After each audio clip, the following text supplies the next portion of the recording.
Absolutely. with prayer, and then Okay.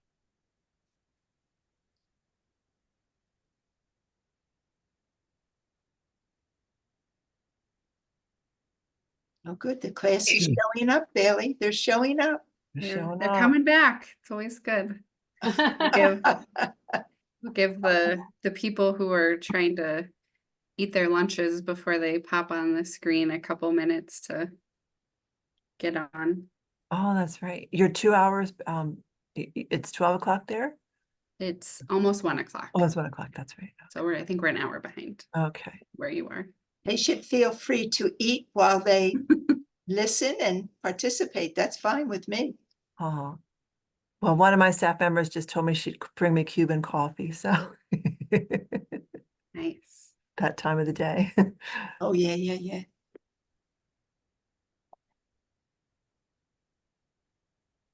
I heard one time that some people consider it rude if you eat or drink while you're on a Zoom, and I never understood that. It seems to me that that's one of the joys of being on Zoom, is that you can do that. You can I'm with snack, you, Carol. drink coffee or whatever. And the other joy is that you don't have to go to an airport and fly somewhere. Yes. That's true. Or when I've been to St. Cloud, I always drove. I've been there a couple times, but I drive. It's I've not been there, too far. I've been there once. Maybe like 7 hours to Chicago, not too far. Yeah, a little more than that. Oh, wow. 6 hours from my house to Eau Claire, Okay. Wisconsin, and then from Eau Claire to you is probably another 2 hours, maybe. Yeah. Oh, my gosh. And that's if you don't stop, and I stop. Gotta stop. All right, we'll give 1 more minute and then we'll go ahead and get started. I see everyone jumping on. Looks like we've got most people here. And we see an alum of our certificate program present, so we're good to go. All right, we had some of you, we have already seen me on the screen this morning. I've seen some of you. We had an HR webinar and a legal update on some state laws coming in. So we're some of you are already in the HR mindset for the day. So thanks for tuning in for even more Zoom with us today. Those of you who were on this morning. What a great idea to have that, Bailey. Great idea. Sometimes it's just helpful to get all the information out at once, and we recorded it so people can watch it if they weren't there. So worked out. I think it worked out well. I don't know. Yeah, a couple thumbs up over there. So Oh, I see a lot of thumbs up. Yeah.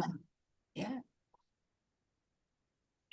So, all right, we'll go ahead and get started. Thank you all for coming back. Looking forward to week 2.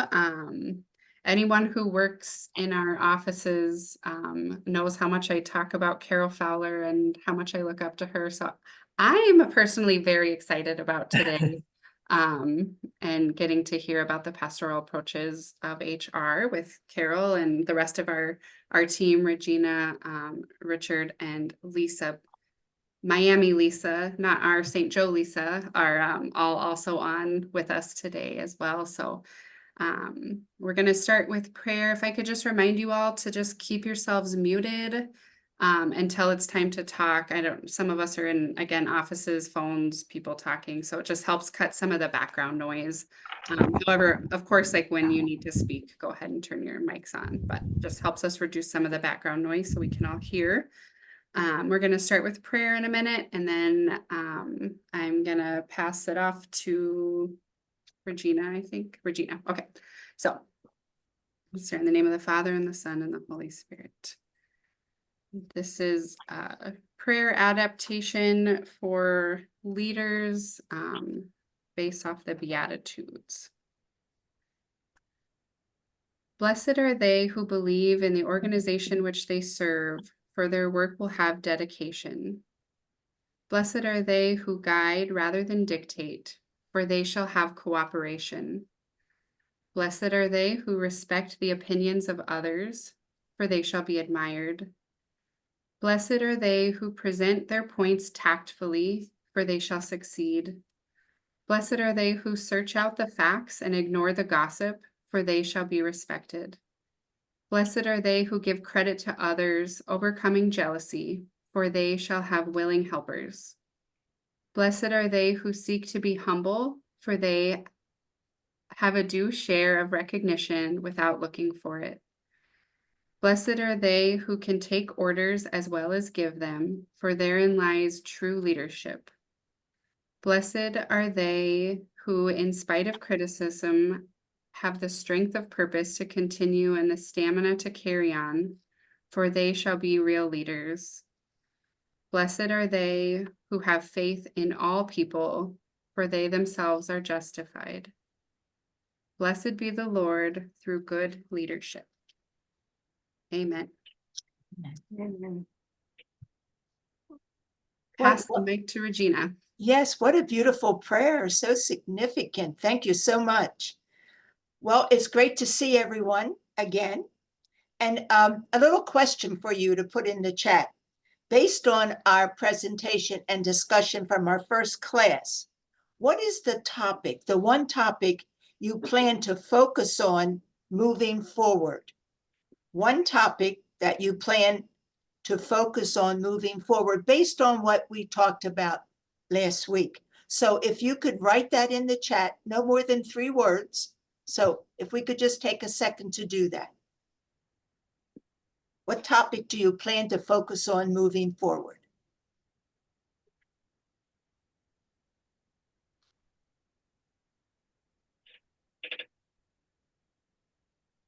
I'll read those out loud, Regina. We have Yeah. Mhm. employee personnel files, volunteer versus employee, onboarding,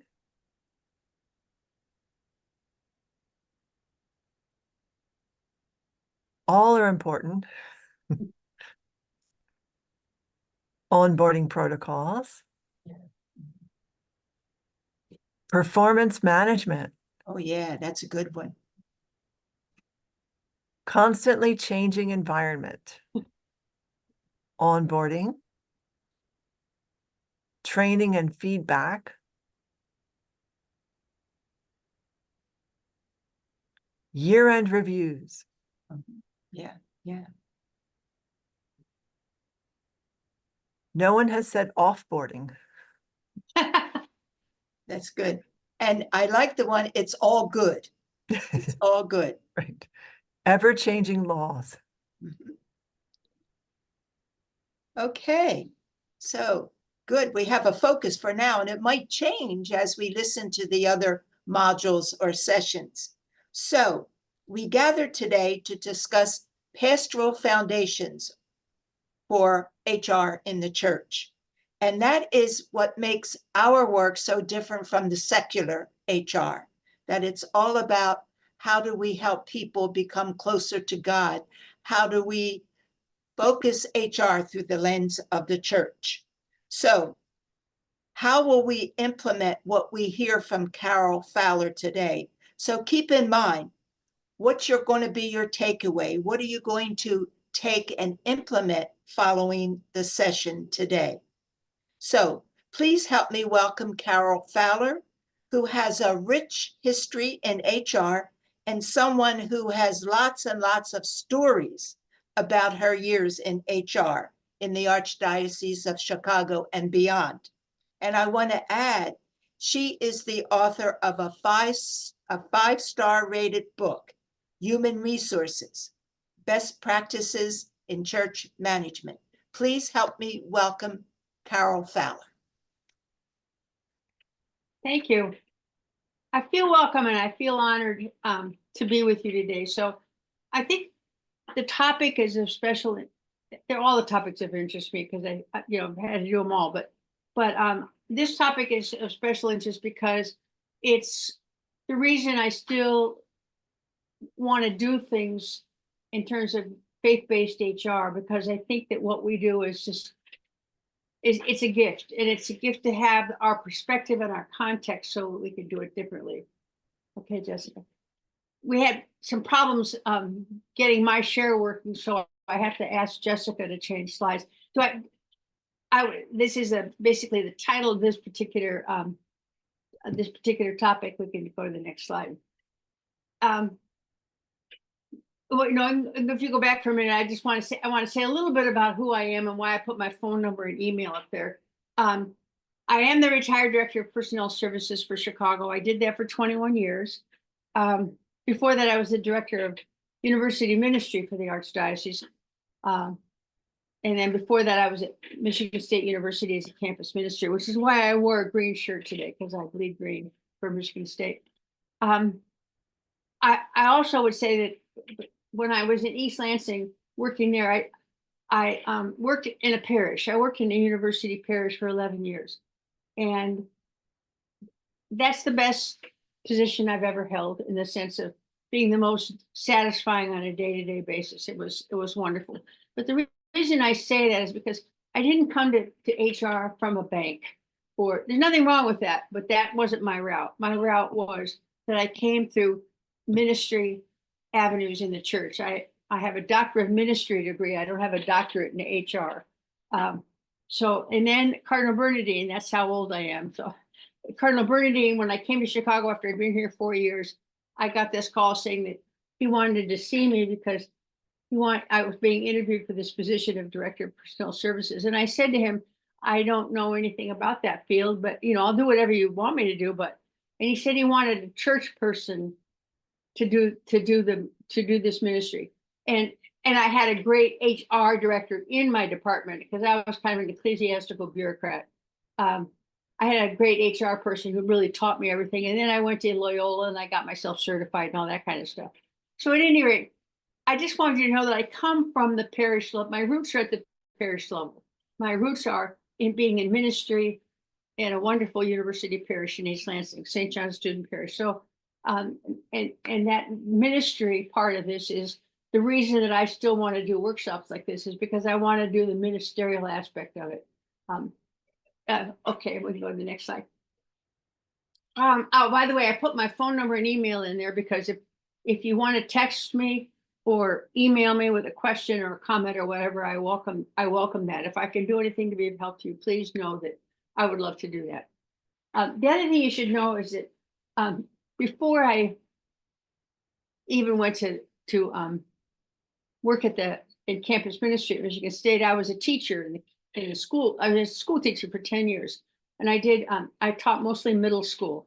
So when you teach middle school, you get to know that I work best with the interruptions. It's just, I love questions. Put your questions in the chat as we go along.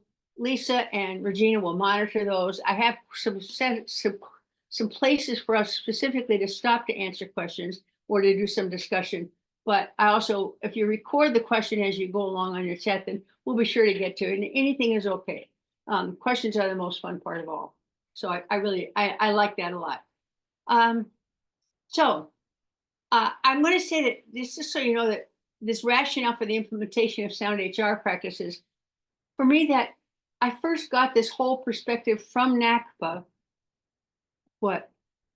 35 years ago or something. I think I mentioned last time, my favorite civil rights legislation is around age discrimination. So I've been at this for a long time. And but it was NACPA that first connected our faith experience with the experience of working in management and leadership of people. And there's a big difference between chief financial officers and chief human resources officers in a diocese or a parish or wherever. And chief financial officers are mostly worried about, it's their job to be worried about the money. But one of the things that they tend to have a feeling about is that people who are working for you cost you money. So, be careful of that. And whereas people in HR know that people are our greatest resources. Without people, both employees and volunteers, the mission of the church wouldn't happen. So that's our perspective. Our perspective is the importance of people, and the rationale for this workshop is to say, what do we do to help foster an atmosphere, a culture in which people are valued, and we do the most we possibly can to to make the mission happen by the way we work with people. The other thing that we'll try to do in this is we're going to talk a little bit about some of the foundations for the pastoral fundamental scripture, Catholic social teaching, the theme of justice in the church workplace from NACPA, which has been my motto from day one.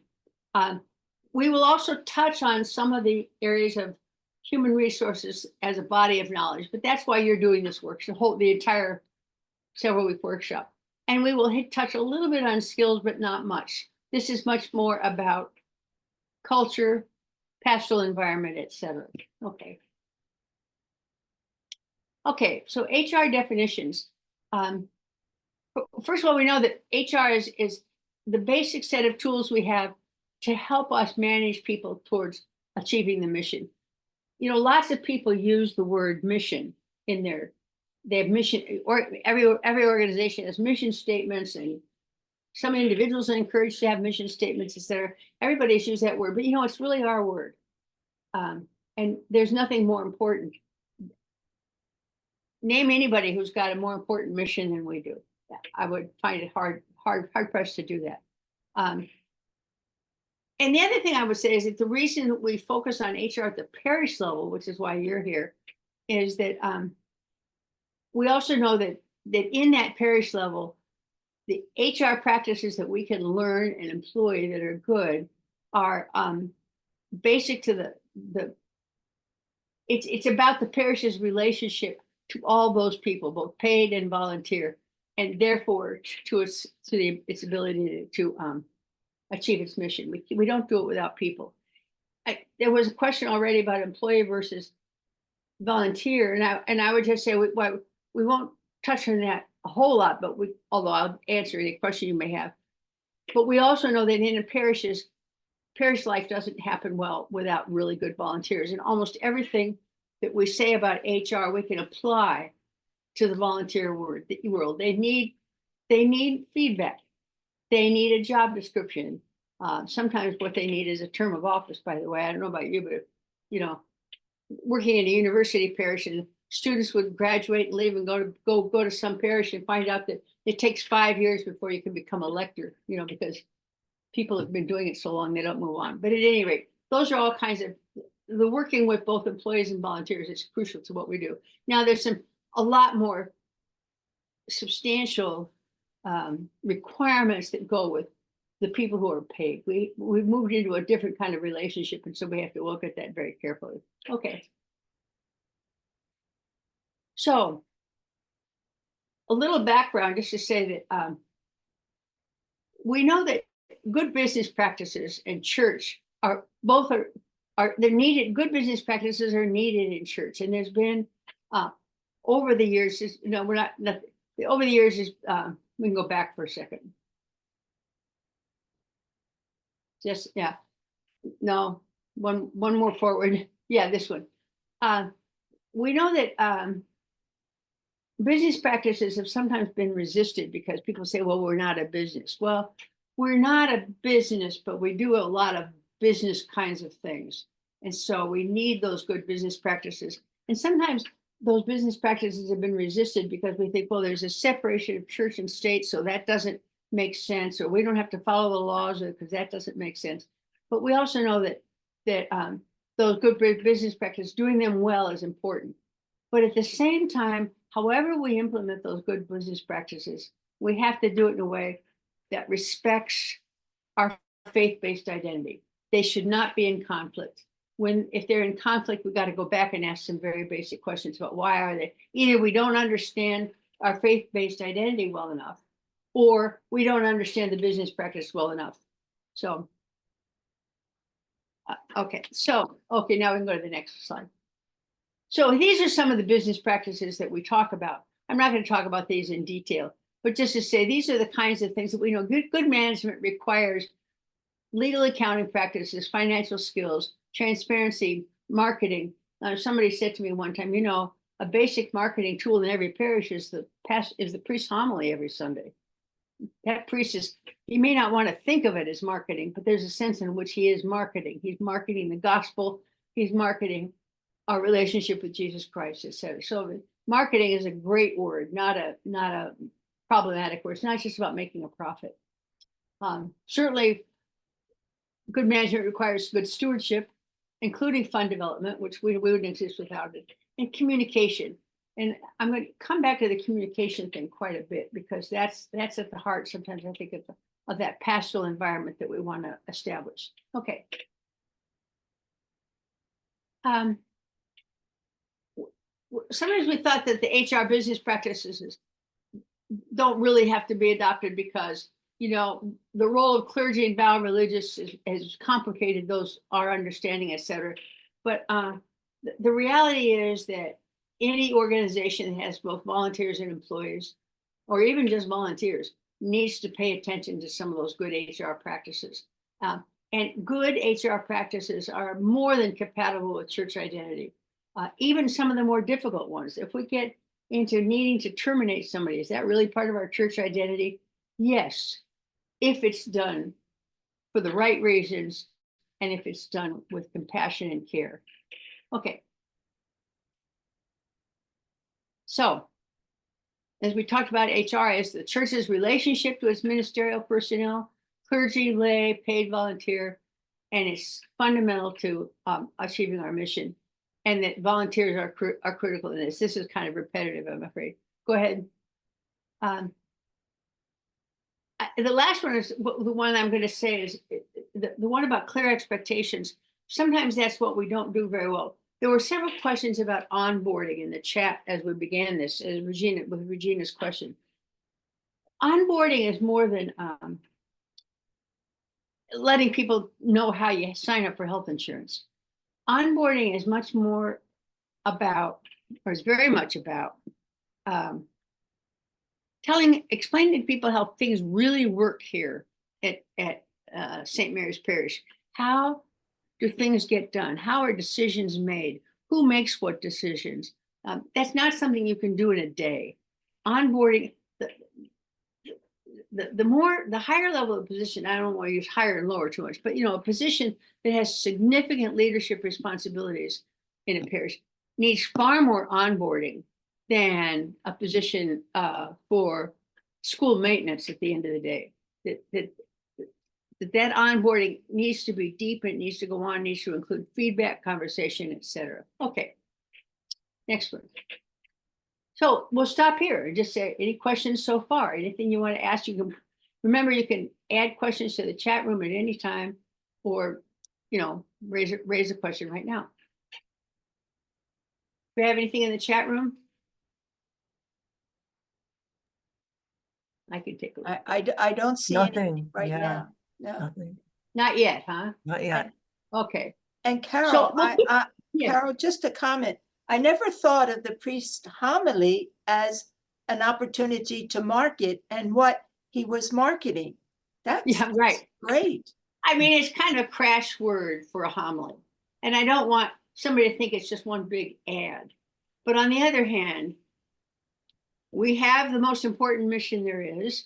And what he's talking about on Sundays is so basic to our faith-based identity. So that's a kind of marketing in a much deeper sense than the word implies. So maybe any of the priests who are present here might have a negative reaction to that. Carol, I just wanted to add to your statement too about the business, and one would be the building services. And so how many times, and fathers can answer this better than we can, that people may or may not go to a particular parish because the bathrooms are filthy or the bathrooms are really clean. Something so basic and something so business related. Yeah, Lisa, I totally agree with you. We had a pastor who said, well, is somebody really going to feel welcomed if the place isn't clean? Yeah. There's some of that stuff that we consider mundane is a part of hospitality. It's a part of welcoming. It's even a part of evangelization. It says we really care about you. So I couldn't, thank you for pointing that out. That's great. Okay. So let's talk about a few of the fundamental of the basics here in terms of the pastoral foundations for church-based HR. One of them is, in Corinthians, in two different places, Paul lists the basic gifts, the basic charisms or gifts of the Holy Spirit.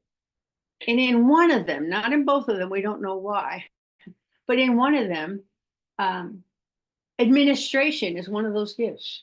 And then got left out the second time around. So I'm not sure, some people may have objected to that, but at any rate, administration is a gift of the Holy Spirit. And there are times in everyone's ministry, including the pastors, it's maybe especially the pastors, administration has to be seen as part of our responsibilities given to us by the Holy Spirit in terms of how we work and achieve the mission in this parish. Okay, the other thing is, I don't know if you know, Donald Sr. wrote a wonderful book called The Gift of Administration. And we know we were talking about this earlier. Ann Garrido has written some great books too. One of them is on, I have it referenced in our resources, but on, what does she call it? The Redeeming Administration, I think. She has, I think she now has a third redeeming book out, but I don't remember. She has Redeeming Conflict, Redeeming Administration. Isn't there a new one? Redeeming Power, I think. Power, okay. At any rate, she's terrific, I think. So so Donald Sr., who is a scripture scholar, and he was the president of Catholic Theological Union here in Chicago for many, many years. I knew him personally, a great man. He died way too soon. But at any rate, he wrote this book on the gift of administration as well. And he traces that gift through scriptures. It's really, if you want some scriptural basis for what you're doing as administrators, I would urge you to include this book as part of that. Okay, next. Another tremendous resource, and one in which we rely heavily, both in NACPA and in NACPA's writings, and in basic church HR, is Catholic social teaching. Some people have said that Catholic social teaching is our church's greatest secret. That people don't know enough about Catholic social teaching, but it's basically, how does our faith experience intertwine with our justice, with our desire to do justice. And so that's a definition by Fred Kammer, who's a Jesuit, who at one point was the president and CEO of Catholic Charities USA. So Catholic social teaching includes some documents that have particular reference for those of us in church HR. Rerum Novarum in 1891, Gaudium et Spes, Laborem Exercens. Rerum Novarum and Pope Leo, I think I have a slide on this one. We can go to the next one. Pope Leo the 13th in 1891, in which the western part of the world at least, was immersed in the Industrial Revolution, and there were a lot of problems. The Industrial Revolution changed everything, but with that, a lot of things got overlooked or were done, which were completely unfair. One of them is that the plight of workers had been was just negative and difficult. That workers were being treated so unfairly in the Industrial Revolution. There was no such thing as fair wages. Safe working conditions were not a priority. Child workers were, child labor was rampant with no laws, restrictions, etc. And what Pope Leo XIII did is highlight all of those as saying, you cannot have a Catholic Christian environment for work if you don't pay attention to all these issues. By the way, including time off on Sundays to go to church. Sometimes I think we need that. We need to renew that one again, because so many people, well, here in Minnesota, you're really familiar with this. So many people in the north are, the big thing on Sundays is hockey practice for kids. I mean, I don't know, like they can get the rinks on Sunday morning, so they do that instead of go to church. And then of course, there's always the NFL. And I can say that with my tone of voice because I live here in the country of the Chicago Bears. But at any rate, these are all things that were addressed by Pope Leo XIII. We can go to the next one. And that's the first of the really basic documents in Catholic social teaching. Gaudium et Spes was was a document from the Second Vatican Council, again, that addressed the needs of people, especially those who are working. But first of all, it's the needs, the sorrows and anxiety of women and men of this whole age, especially those that are poor or in any way oppressed. And it proposed a set of criteria to be evaluated and implemented on our contemporary experience. So this is also basic to Catholic social teaching, is this document from the Second Vatican Council. Okay. The 90th anniversary of Reverend Navarro, St. John Paul II wrote this encyclical, Laborem Exercens. I'm not saying, sure I'm saying it right, I'm not a Latin scholar. But he reiterated all the principles of Rerum Novarum from Pope Leo XIII. He focused on the dignity of the worker, that the purpose of work is first for the good of the worker, and second, for what it does for the common good. Now, what it does for the common good is it, produces cars, or in our case, it does all kinds of things like take care of the church, provide religious education, provide a website for the parish, going on and on and on. Those are that. So we produce products, but we know that the dignity of the worker is our first requirement, and our second is also to promote the common good by what it is that we actually produce when we're working. And the next principle that John Paul stated was that the workers should participate in decisions which affect them to the extent possible. Now, here in the United States, we have some restrictions on that. You can't make workers into what they call a company-sponsored union by having them vote on the next set of benefits that we want to provide. We can't have them vote, but we can get their feedback in some way or another on what's lacking in our health insurance plan or something like that. So there are some problems with implementing that active participation of workers. And I just said what in terms of being appropriate. And the more a person can participate in the decisions that affect him or her, the more likely it is that that person will cooperate with that decision. Okay. So a summary is that we want a participative workplace as much as we can do it. Secondly, that we believe in the dignity of the human person in every way possible. We're going to try to provide a work environment that makes that possible. And that we know that Catholic social teaching is the pastoral foundation of HR for all faith-based parishes, schools, and other organizations, that it starts there. Okay. Oh, you put up the citations. I agree. I appreciate that for the books that they're in the chat room. Okay. Any questions now that you want to ask? Comments? Anything you agree with, disagree with? This has raised any issues for you?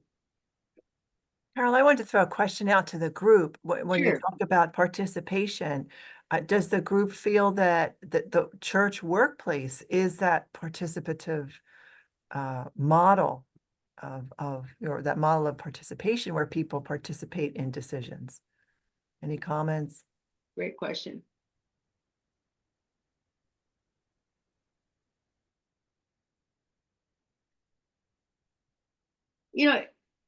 I might suggest here that if you don't want to put it in the chat room, if you want to just talk, just unmute yourself and get recognized.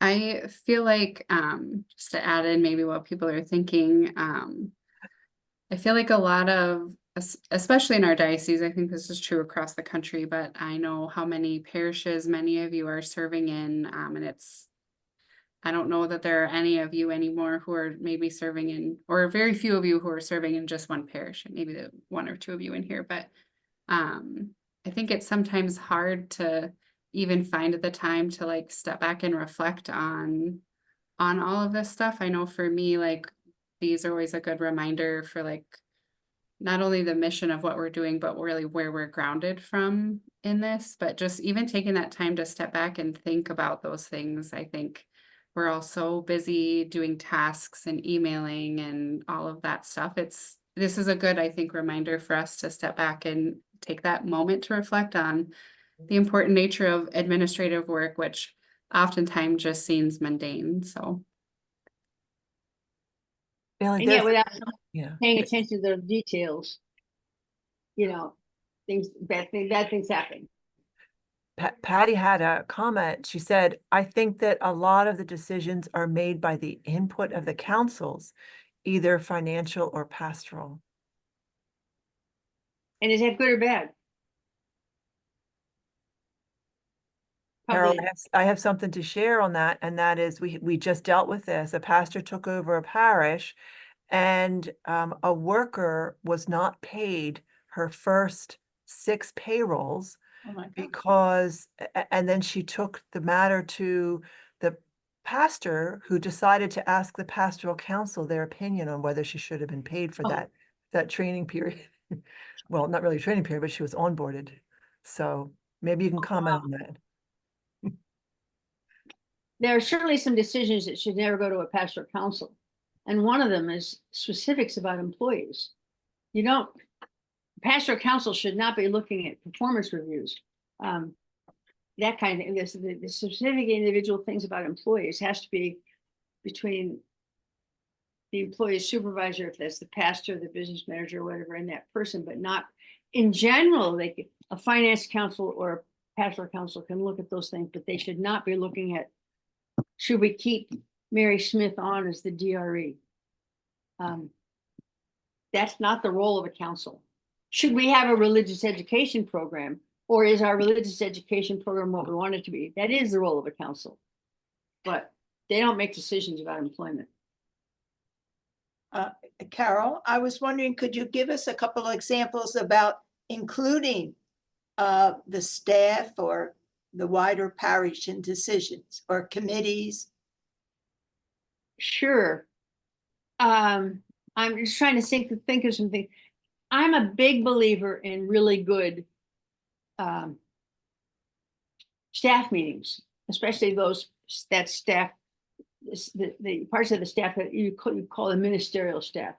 I'm a big believer that even though sometimes it can feel like one more meeting to attend to, it's not one more meeting, because what happens in a good staff meeting is that instead of the pastor feeling like the whole responsibility for the mission is his, that responsibility for implementing the mission is more easily understood to be everybody on the pastoral staff. And in fact, it's everybody. I mean, we all know the role of the parish receptionist is critical in establishing a welcoming pastoral atmosphere to new people coming in. The first person they talk to is the parish secretary or receptionist. And that person needs to be tuned in to what is the culture of this place and how do we convey that through everybody. I live in a high rise in Chicago, and it's a condo building. It's a high rise, and I noticed that every new maintenance staff members, somehow somebody has taught that person to always say hello to residents, to be friendly, that kind of thing. Seems to me that every new maintenance person knows that. And that's a way of sharing the mission with everybody. And sometimes that happens in training programs, it happens in meetings, etc. So I'm not sure if that's what you were getting at, Regina, but Just, okay, good. Okay, let's keep moving and then we'll come back to this. I want to say, well, let's do this and I'll start it now. What I'm saying, I think that what I'm talking about in terms of pastoral foundations has much more to do with what is the culture of the parish and this parish workplace that we are trying to implement. What's the culture? What do people know about? I belong to a parish right now that has so many staff people that I'm not sure they all know each other's names. So that's not a culture of connection to me. I don't mean to be critical, because there's a lot of great things that the parish is doing, but it's just kind of, sometimes you think the culture isn't very personal, isn't very connecting. I think we need to ask what the culture of a place is. And then there's a phrase that I learned from someone. I wish I could give credit to the right person, but that is that culture eats policies for breakfast, meaning that you can have all the policies in the world that say this is the kind of place we're going to be. So we have these rules about how this has to, but if the culture isn't there, it doesn't matter what the policies say so much. A little bit. The policies can help shape the culture, but mostly it's the culture of the place that we're looking at. When we look at pastoral foundations in a parish, we're looking at culture. We're looking at what's the basic value system at work here. So, okay. So what about the human resources practices now that go to culture? Number one, we're trying to support and enable everybody to do the mission of the parish and of the church. We want full achievement of that mission. At the same time, we want full realization of the great person that ministerial or employee or volunteer is. It doesn't have to be a ministerial person. It can be, it can be the school maintenance employee, whatever.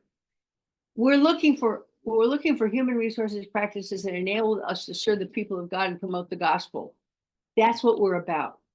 And that justice is about our relationships, right relationships with each other. That's what we're trying to achieve. HR provides the vision and the infrastructure for just and right relationships, but it's everybody's job to promote a culture that enables that same thing. And the other thing I want to say here is that a lot of times when we think about justice in the church workplace as a basic pastoral foundation, the first thing we think of is justice is about how the employer, the church, the parish, the school treats the employee is it with justice. And that's critical, and that's what's often, can be lacking. But the other part of justice goes the other direction. How does that employee, that school personnel person, et cetera, treat the employer, the church, the school? It's a two-way street. Justice is bilateral. It is not one way only. And so sometimes, have you ever worked someplace where somebody retired but didn't tell anybody? I don't know about you, but I have, or they quit and they didn't tell anybody, but they don't cause any trouble, but they certainly don't go out of their way to really do things. I mean, that's a justice issue of the way the employee is treating the church, the employer, the school. Another justice issue can be the person who, it's a requirement of justice that the employee does a full day's work for a full day's pay. And then we've all known the people who do a half a day's work for a full day's pay. It's not quite. That's what I mean by justice in the church is bilateral. We need to think of it in both directions. Granted, we may have particular responsibility for being sure that the way we treat the employee is just, but we have a right to call that employee to treating the employer justly as well. Okay, next. We thought maybe we're not going to do breakout rooms, but we thought we might stop for a minute just to have you ask the question, what's been your experience of HR in the church workplace? If you had good experiences, not so good experience, what do you think is missing? And secondly, do you think HR can and should be practiced differently in a faith-based organization?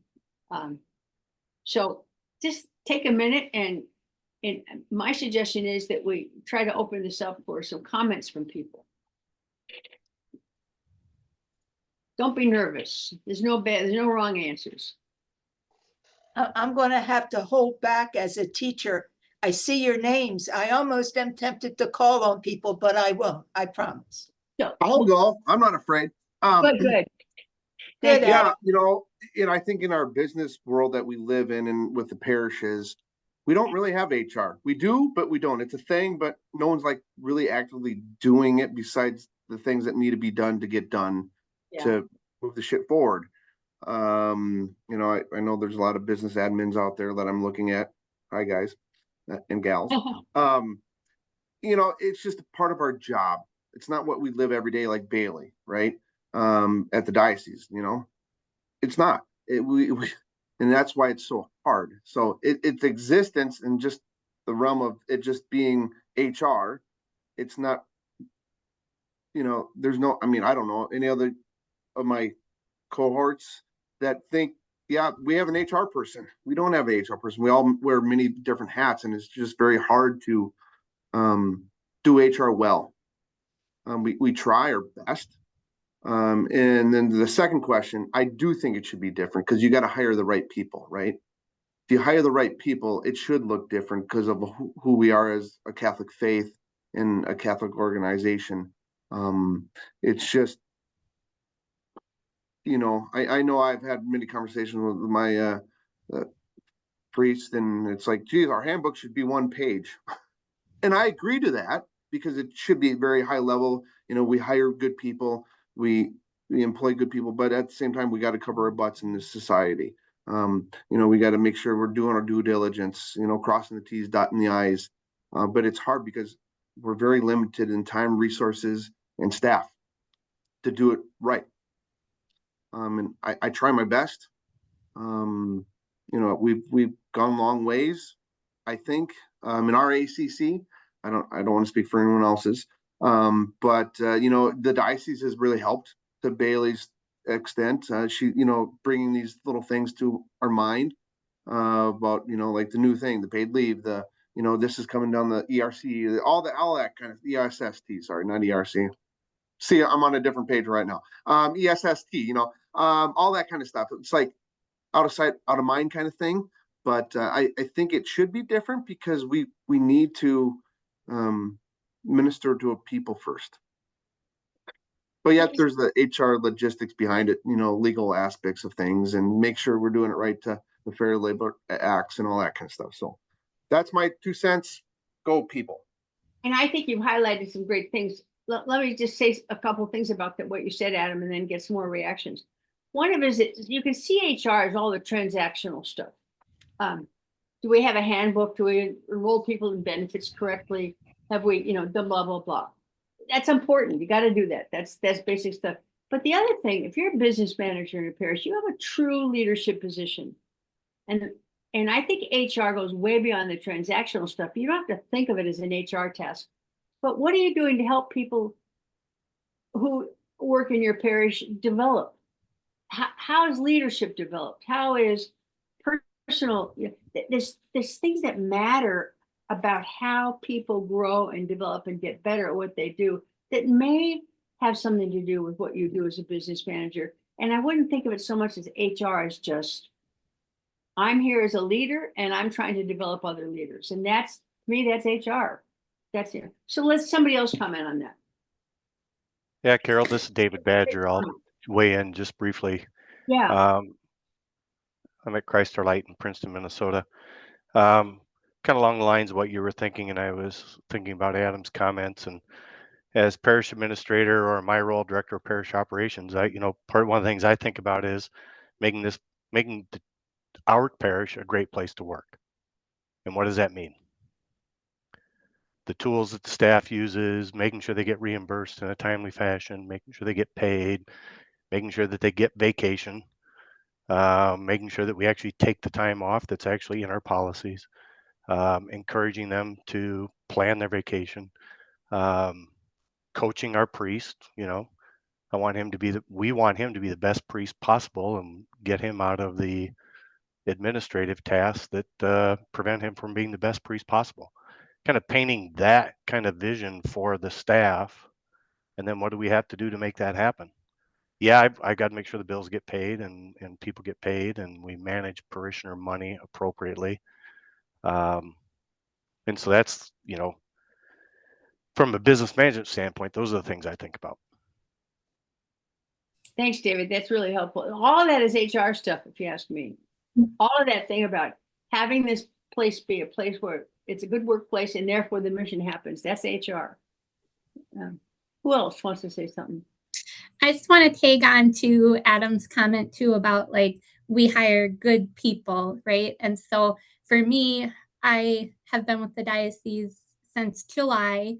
Prior to that, I was in HR in a secular, world. And so, the things that I see as opportunities is just defining what is good, right? Which is something that the secular world, I think, does maybe a little bit more black and white in terms of skills, performance management, holding people accountable, and that is great that we have the luxury now in our faith to be able to minister those people from a faith standpoint, but it also gets a lot messier for all of you because we don't have a true definition of what a good hire is, right?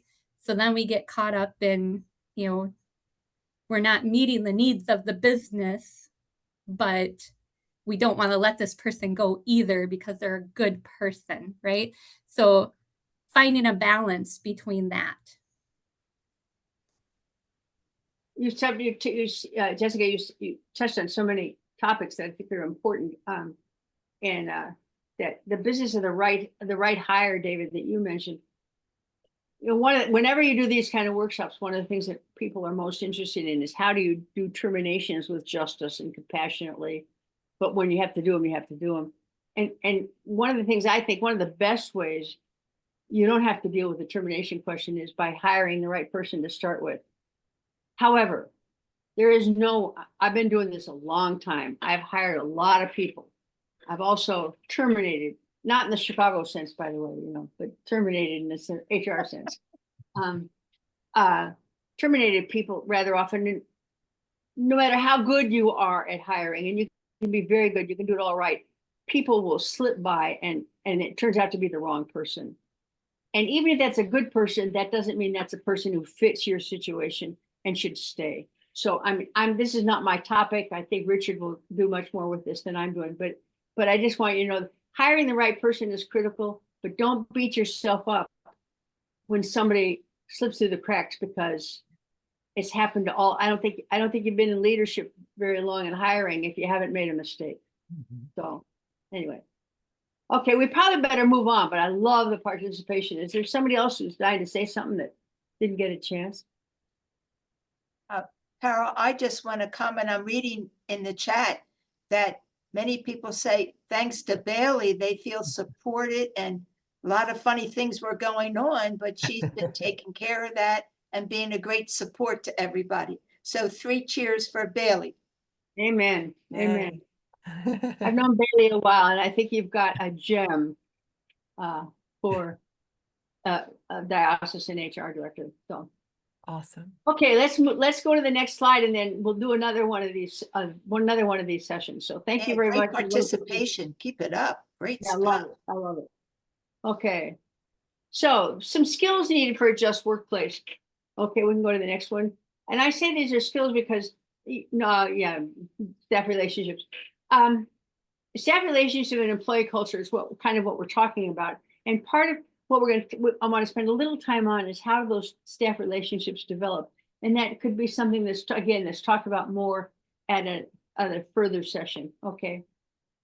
I think that NACPA wrote, there's a great book out that NACPA put out years ago. And Regina, you could tell me if it's still in publication. It's called The Individual and the Institution.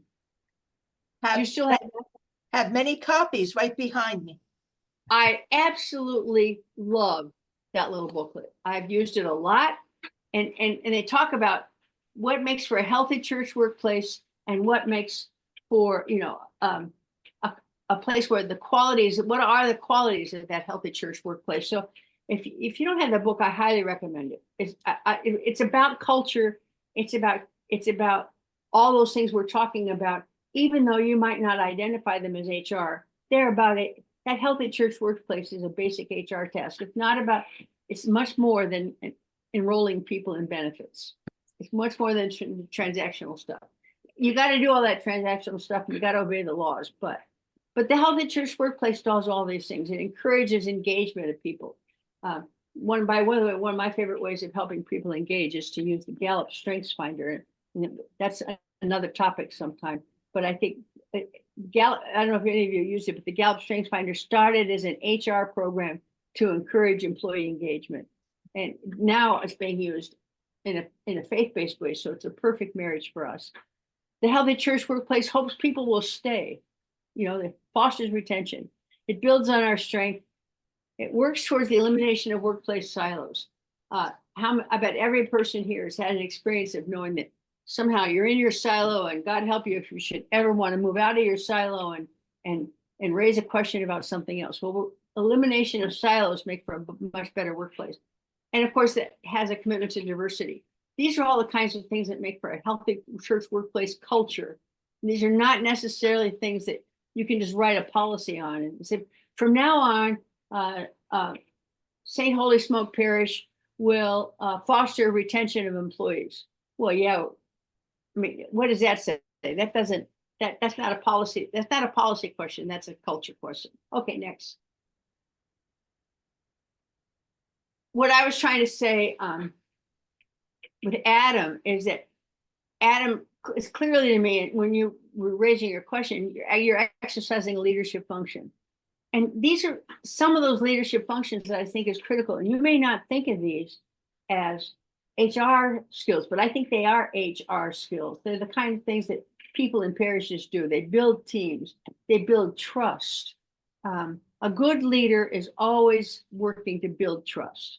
To have a place. Have you ever worked for somebody who was so negative, had a boss that was so negative that no matter what it was, you say, oh, I don't think that's going to work. I mean, that's, talk about an attitude killer, you know, right there, a good attitude killer. I love the one, oh, we tried that 10 years ago. When it was a failure. But you know, 10 years ago is 10 years ago. We got different people, everything is different. That's providing stability and hope is one of the things a leader does.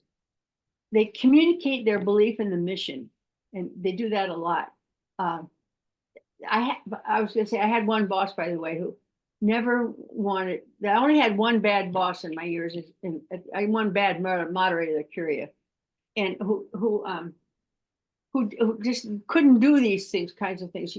I go in once a week to meet with him, and it was always about what I didn't do.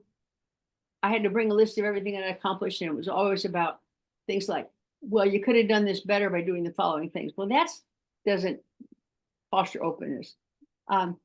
Building strong relationships, and that's a really crucial one. Sometimes it's the conversation standing at somebody's door that in the long run matters.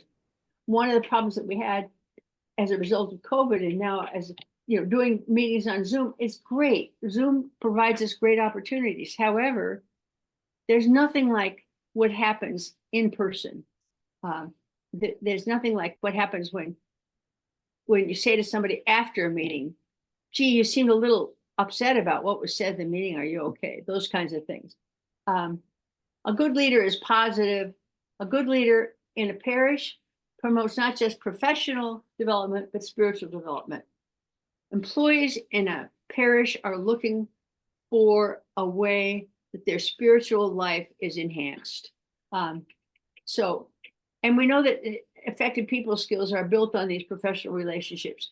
And I would say that between the slide preceding this one and this one, this is what we're talking about when we're talking about a foundation, a culture that has a pastoral basis, that has, it's not just about how many widgets we can make, it's about how we make them, who we make them with, and what we make them for.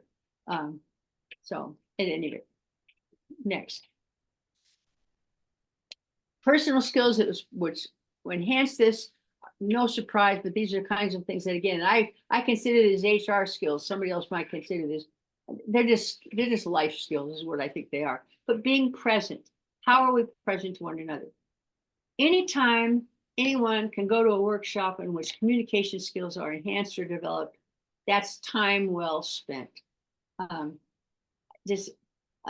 Fostering and building relationships in the workplace. They don't have to be personal. We're not asking people to become best friends, but we are asking that an atmosphere can be raised in which we can have honest conversation with one another. So, and then good development is crucial. I once did a workshop. This is a long time ago. It was for the Archdiocese of Baltimore. Had this annual convocation. It was a huge meeting where everybody in the parish was invited to go to various workshops. Well, myself and somebody else, we did this workshop called, no, it doesn't matter what it's called. It was on conflict. It was called passive aggressive or just plain aggressive conflict in the church workplace. And and we had a room for 50 people and 90 people showed up. And the 90 people were sitting on the floor all around this. It was in a hotel.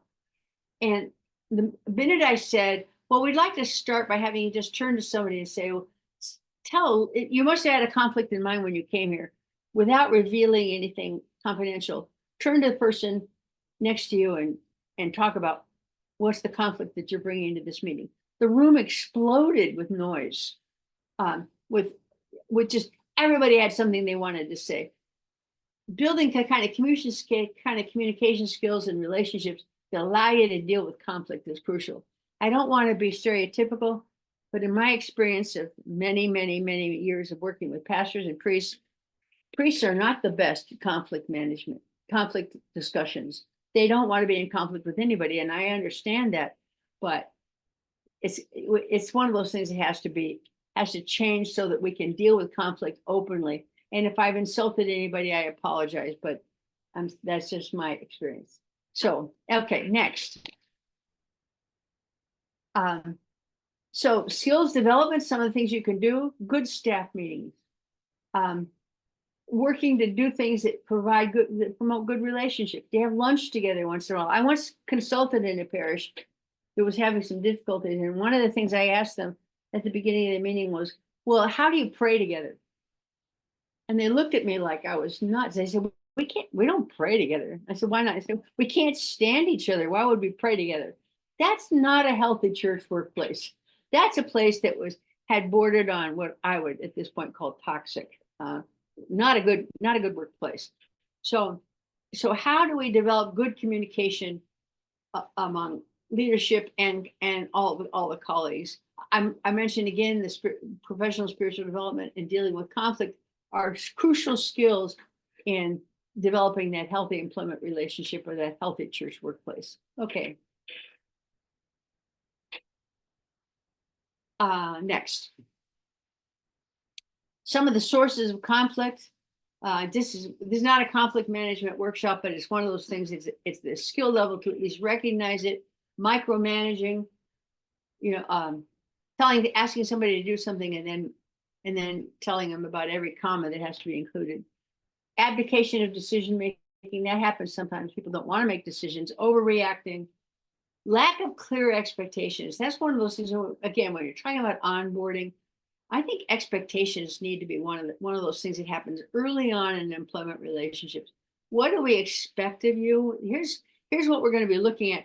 And then I think you have to manage to that. You have to, if you tell them the expectations, then you have to ask the question, and how are you meeting those expectations? And this is what I see. This is the expectations that I think are being done very well. These are some that are lacking. So these are some of the sources of conflict. I would say, again, going back to onboarding, that lack of clear expectations is a big one and a serious one. Okay, next. Comments or questions here? Either in writing or.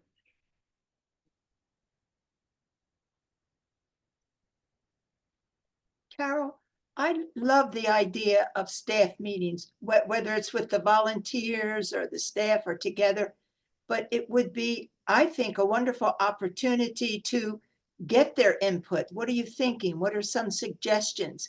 So could you kind of maybe talk more about the value of staff meetings? Yeah, I could probably do an hour on it, but I won't, I promise. I think staff meetings are one of the places in which you do build trust. And secondly, I think staff meetings are I'm like an off the scale extrovert in the Myers-Briggs, which is probably no surprise even with this hour that we've had with each other already. I think a lot of creativity can happen in staff meetings because people feed off of one another in terms of ideas. And what comes out of that is very often much better than what one person would have decided. So that's another opportunity. Staff meeting can be a place in which the program development, it becomes far more creative and has much greater impact, especially if you develop enough comfort and trust with one another to be able to say, no, I don't think that's going to work. This is the problem I see with this, but this is a suggestion I have. So, I mean, I think staff meetings are how you build communication skills, how you learn to deal with conflict, how you enhance creativity, how you let everybody know this is what's going on, and how you get buy-in to the total mission of the place by communicating well. Now, some people see staff meetings as just an extra burden. When that happens, I'd say the staff meetings aren't being done correctly.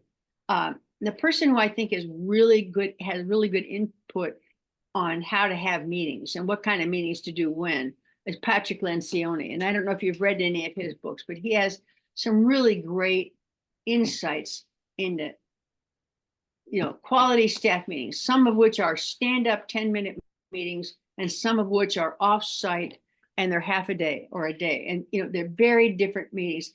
If I look at all the ways in which I've made mistakes in the past, is when I've tried to have 3 or 4 different kinds of staff meetings in one meeting.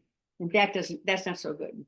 So, but the staff meetings present us opportunities for us that we don't have when we don't have them. That doesn't make sense, but yeah.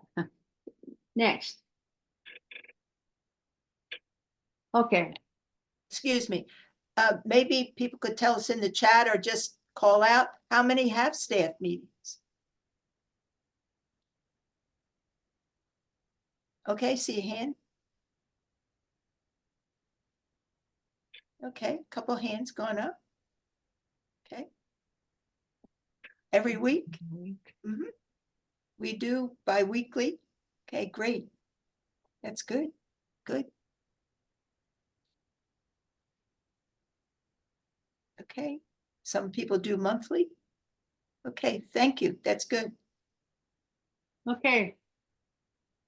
And to get some input to talk with each other about the effectiveness of your staff meetings may be one of those things that would really help that.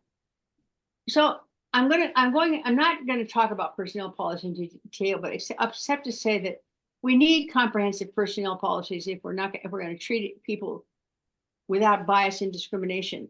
But remember what I said, that as good as your policies are, you have to have a culture that allows those policies to be implemented. It's the culture that I'm talking today more about culture than I am about policies. Next. And I assume Richard will have some more ideas about, I'm going to skip this one. You can go beyond this. These are just some ideas. Yes. Oh, no, don't skip it. Go back one. The content of policies and what they can do for you is probably something more that Richard will discuss. I want to talk a little bit when we're talking about culture and when we're talking about a just or pastoral workplace. I'd like to talk about this. We talked a little bit about this last week with the at-will employer and the just cause employer.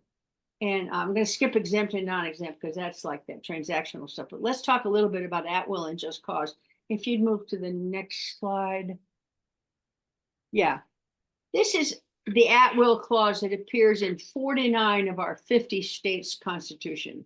And that is 49 states. And by the way, the one that doesn't, I believe, is Montana, which may surprise you because and 49 states say an employer who reserves the right under state statutes to terminate any employee for any reason. And by the way, it's not just terminate, but make any decision about employees with or without notice for any reason and with or without a cause.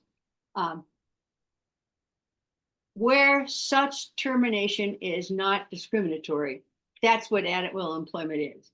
But the reality is that probably 80% of church employees are in a protected class of employees, meaning they're women, they're over the age of 40, they have a handicap. There's a whole list of ways in which you might be in a protected class of employees, which means that that clause that says where such discrimination, where such decision is not discriminatory, means that 80% of our people can sue us, even if we're an at-will employer, can sue us for discrimination because they think that what we've done, the decision we've made is a discriminatory one.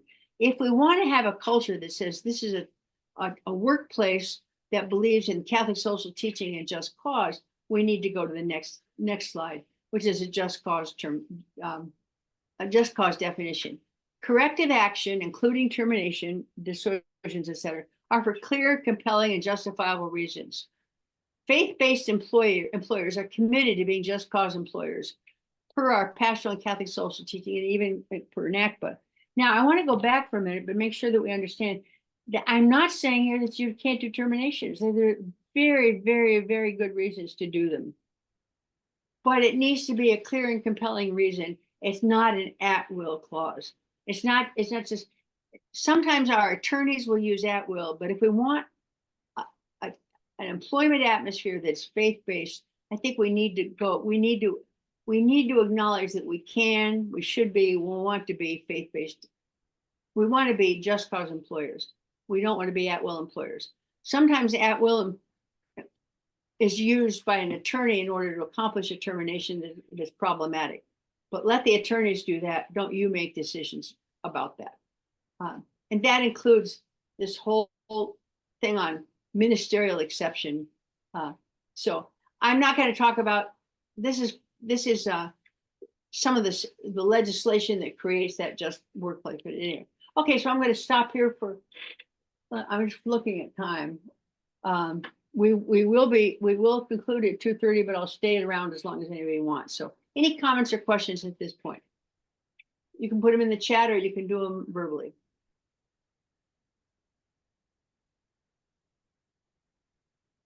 Carol, I have a question.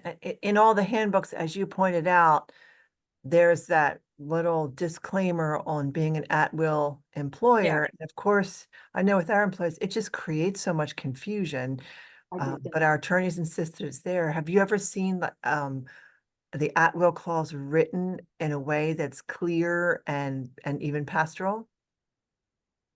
What I've done with it, Lisa, my attorneys have, the archdiocese never liked it, is I always say to people, this is in our policies, but it's not true. You can't enforce it. If you think of yourself as an at-will employer, you're going to get in trouble. Ignore it. That's not who we are. We're a just cause employer.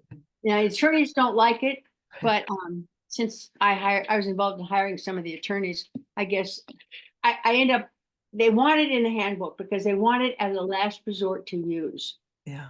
Those of us on the ground should not be thinking that way. We should not be thinking at will. We should be thinking just cause. And there's plenty, that gives us all kinds of room to make the decisions we need to make. Somebody said earlier about, we're faith-based employers, so we don't want to terminate somebody because they're a good person. No, that's not, you have to terminate some good people. But they may not be good at doing their job, or they're not doing their job. And, we also have an obligation to all those people to provide the money for employees. And that requires that we be good stewards of that money. And sometimes that means that there's a very difficult decision. The very first termination I had to do was long before I was in HR. I was in director of campus ministry for the Archdiocese of Chicago. And I had to terminate somebody because we were downsizing. And I had to eliminate 2 positions. And finally, I remember his first name was Dennis. Dennis said to me, Carol, you're taking this harder than I am. It's kind of like, sometimes you have to terminate really good people. Yeah.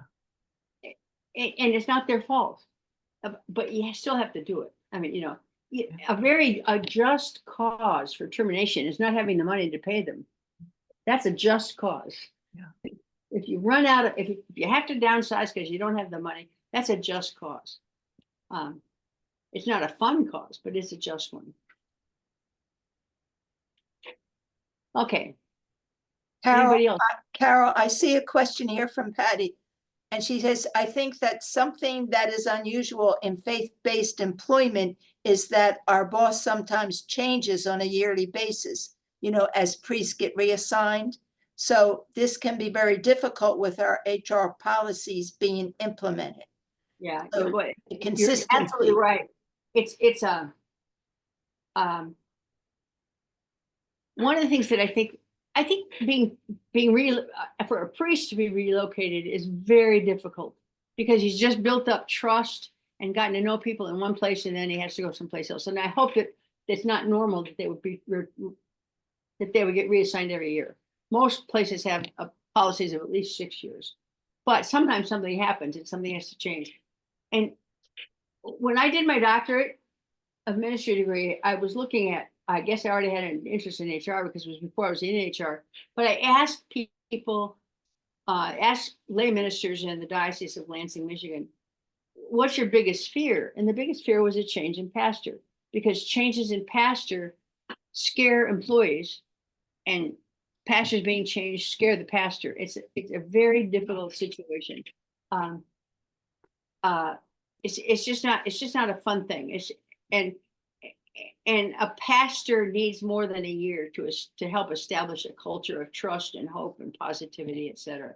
So the situation you're describing, Patty, is very difficult, and I hope that doesn't keep happening where somebody gets changed every year. So there's another. Anne has a great question. She said, Yeah. how does one properly hire and fire people? Is there a proper way to do this? Is there a list of things you should and shouldn't do? Resources for this? Absolutely. There's proper ways to do it. There's effective ways to do it. And there's a list of do's and donuts. Donuts. I haven't eaten lunch yet. I guess it's on my mind. There's an absolute list of do's and don'ts. And I believe that probably that's going to be covered in another session. It's also covered in my book. That's not meant to be some ball place sort of ad. I don't mean to do that. One of the things that I have not experienced personally is that I don't, but I'm sure that some of the people around that are part of this who have experienced is hiring in this digital age, using digital resources and all those kinds of things like catholicjobs.com, those kinds of things. So, but there are some, can't cover them now, but there are some really important do's and don'ts for hiring and firing, and just for both hiring and firing. When I do a lot of these workshops, I have in the past done a lot, like probably 100 of these workshops for new parish priests, new pastors. And they always want to talk about how to do terminations legally and fairly and justly. And I do that. I try to work on that. But the other thing is it's the hiring, how to do the hiring in the first place can eliminate some of that. So it was a great question and probably needs to be covered in one of the next sessions. Okay, I want to just cover resources and then and then we'll open this up to anything you want to talk about. So I have some, we can go to the next slide. These are just some books that I've already mentioned. The last one on there, Conflict Mediation Across Cultures, I think is a really interesting book because I don't know if what I say about conflict resolution is from my Anglo church faith-based, background, and it can really differ in. I know that when I worked at the Archdiocese, one of the things that we had is that I found that many of our Asian colleagues, for example, would not want to put on their performance appraisal things that they were good at, or they would not want to get involved in any talk about conflicts. So how to deal with conflict from one culture to another. That's a good book. Next slide, please. These are the Lencioni books that I mentioned that I think have really good. And Navigating Pastoral Transitions is actually not a Lencioni book, but that's another one. Okay, next. This is just some other, and the last one I think is in the next slide is these are a more recent, this is a kind of a recent list of resources from NACPA. Oh, the individual institution is on here. I saw that. Have I mentioned that already? I love that book. So it's on there twice, as a matter of fact. So, okay, can we go to the full screen of people and just open this up? Anything you want to? Carol, I wanted to say something because Bailey had said you can always reach out to Jessica Goebel and I when hiring and terminating. And I would just say, please do not terminate without calling Bailey. Absolutely. Yeah. Well, some dioceses have a policy that says if you Yeah. terminate without calling the diocese, we will not cover you if you get sued. Our insurance will not cover you. Ours does. Mhm. You have that policy, yeah. But again, Richard's going to talk about all this, but never, ever do a termination by yourself. It's just, you don't know what biases have come into your head. You don't know what triggers have happened. You always need, and pastors need to contact other pastors and say, this is happening. What do you think? So thank you for that. And then Richard, these are all things for you to cover when you get to that. Other comments, questions, things you want to talk about?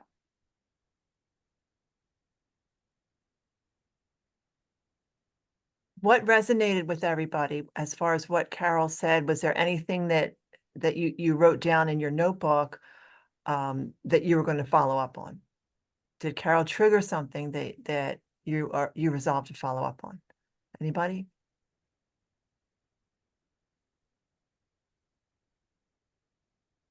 Oh, I see a hand up. Father Brady, Father Keller.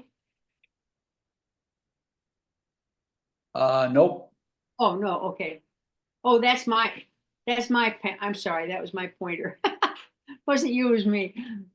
I guess I could just say, I just would echo the Pat Lencioni recommendations or the sources, because we've been in our parishes doing a lot focusing on Amazing Parish, which Yeah. is run by Pat Lencioni. And a lot of what we've been talking about, I mean, I've never had any really formal training in HR, but I've absorbed a lot of it through his materials and just kind of the fact that we use it at the parish, and kind of everything from parish meetings to hiring and all that stuff. And just helps us really, seems like it really helps with teamwork, just having everybody all on the same page and having that common mission. And just our weekly staff meetings are very productive. And there's we do a first half of the staff meeting is just kind of business stuff, that we have to make sure we're all communicating and on the same page. But then we also do a second half of the meeting that's a formation aspect of the meeting, where we just are learning together and growing in some aspect of our mission and such things. And so I'd say just a lot of what we've been talking about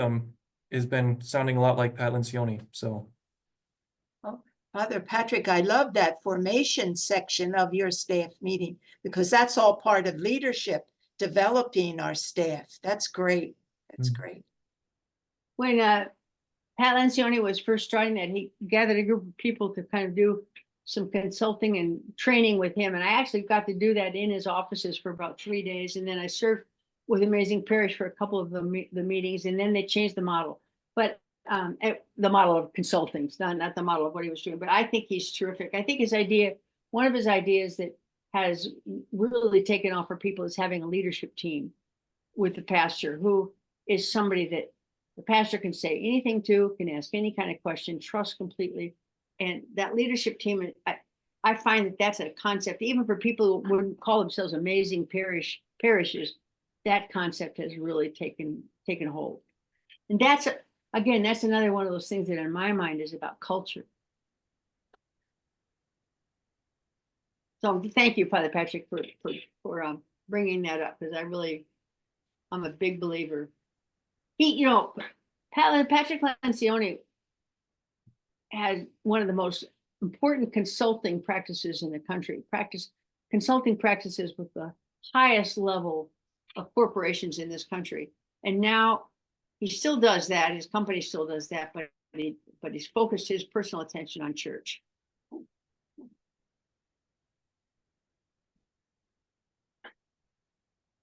I've got one question for you. You touched on conflict, and you said this wasn't the conflict seminar, but in terms of like managing conflict within your workplace and with employees, definitely an HR responsibility. But how about for like parishioners, conflict between parishioners, conflict of parishioners with maybe groups within your parish? Like, how much of that is an HR issue and how much of that is considered a pastoral concern? Well, I think it's probably both and, but the skills for resolving those kinds of conflicts are very, very, very often the same, or at least very similar. And one of the things that I would say is that one of the dangers of any kind of conflict management, either among parishioners or we're not talking here about marriage problems. We're talking about conflict over what we're doing about ministry, et cetera. This is not marriage counseling, but that's a whole different, that's out of my purview. But I think one of the things that happens a lot is that people want to involve people in their conflict who shouldn't be involved, at least not yet. For example, if let's say that you're the business manager and you've got 2 employees in a big conflict and then they come to you to solve it. Well, that's not appropriate to start with to involve you. I mean, part of the conflict is to get them to talk to each other. And then maybe if it's a decision that has about going forward, the business manager or the pastor has to get involved. But I think one of the things that can happen is redirecting that conflict conflict resolution to be resolution with the right people. It's not something that, you know, you have to go to daddy for to get the answer. So conflict management could be one of those things. It's another great. I think to do conflict resolution, I don't like the word conflict management so much, but it's not like it ever completely goes away, but you do try to get to a point where it's being handled. So that could be an idea for the next set of workshops. Bailey, I should do something like conflict resolution. Great question, Kent. Yes, yes. Anything else? Miami, Lisa and I were emailing back and forth earlier, right before this, about the pastoral approach that we hear people wanting to take when it comes to HR stuff. I just think that's the balance between like everything we've covered today, between being like working out of our care for people and all of our church teaching, and also following the laws. I think, and I advocate, and anyone who I talk to, hopefully you hear this when we're kind of going back and forth about these things, I think that most of the time they're easily aligned, but sometimes we hear about taking the pastoral approach, and that pastoral approach, while it may feel nice and conflict avoidant, sometimes too just isn't the legal approach. And so I think there's always a pastoral approach when it comes to even really hard situations and conflict, when it comes to like how we're dealing with this HR stuff, but we also have to keep that other piece in line. And I think that sometimes can feel really tricky is navigating, thinking about what Adam said earlier too, just the busyness of like, can't we just have a really simple handbook? Yeah, except we have all these laws we have to make sure that we're covered with, and we have all these policies, and that's just the way that the world works, unfortunately. And so I think keeping the balance is just always kind of the fun struggle of bringing HR into the workplace that I'm always navigating on a day-to-day basis. And when these things come up for you all, I know you have to navigate those two pieces. I think there's a way to align them, but sometimes that can feel like a challenge. So I think sometimes what we have to do is think about the laws as a way is most of them are fundamental to having a just workplace. Exactly. Yeah. Justice in the workplace is, I mean, to not have a bias against women, to not have a bias against older people. I mean, that's just a basic pastoral, faith-based kind of atmosphere and value system that we want. Those laws are not anti-church, mostly.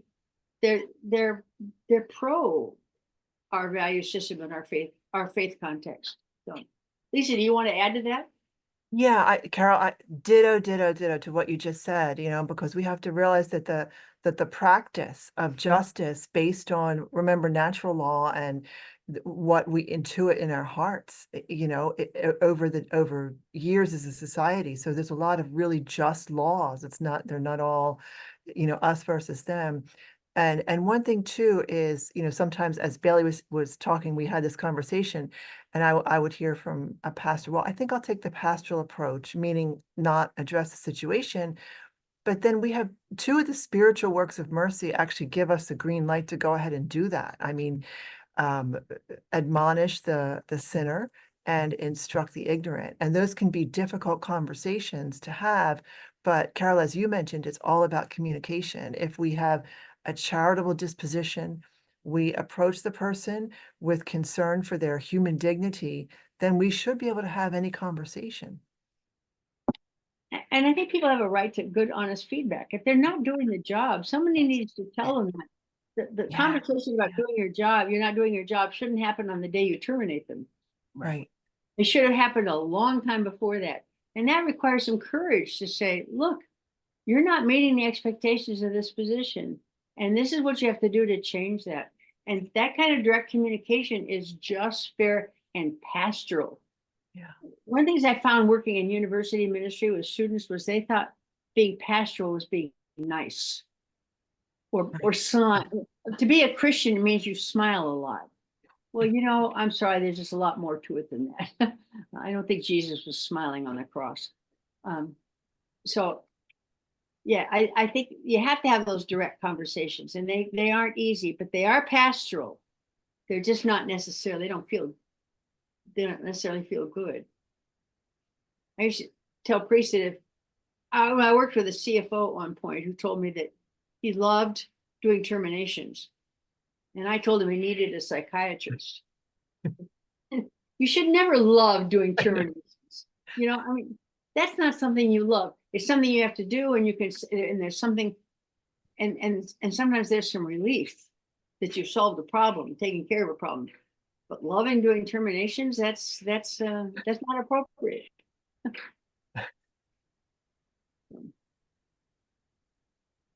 Well, it's 2:29 according to me, so according to my clock. I will stay around if anybody has any questions that you want. I could stay on board for a while, but I just want to say thank you. I thank you very much for those of you who are willing to jump in and speak. I hope that there's more opportunities for that as you go through these next few weeks. And you know, what you do in those parishes is just more than commendable.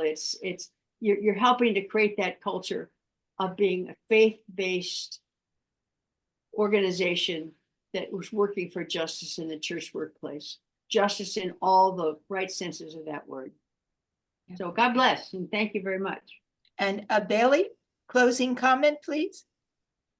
Well, I think I made my closing remarks on the content, but I just want to say thank you so much, Carol. I thought this was really helpful. I think it really sets the stage, especially for the next couple weeks, but hopefully it was a good reminder for all of us, and good challenging thoughts to bring us forward into the next few weeks as we carry out our work. Thank you all for being here. Thank you, Carol and Regina and Lisa and Richard, for being here with us today. We'll be back same time, same place next week. I will send a follow-up email like I did last week with I've got links and resources I'll send to you, as well as this the deck from the presentation today from Carol. So I'll include all that. If you have any questions as we go, I think you've got everyone's contact information, but always feel free to reach out to me as well. So thank you all. Thank you. Love the engagement. It was fantastic. Yeah, thank you, Carol. Always a pleasure to hear. Lisa, Thank I you. get your job. I understand your job. You do. Thank you. Oh.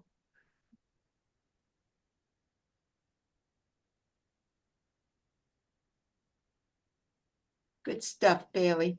Good stuff. Yeah. And Jessica, you were just so behind the scenes, I tell you. I know. Jessica, I'm sorry we couldn't make that work the way it was supposed to. Oh, but it worked great, Carol. It was great. It was great. Good. Yeah.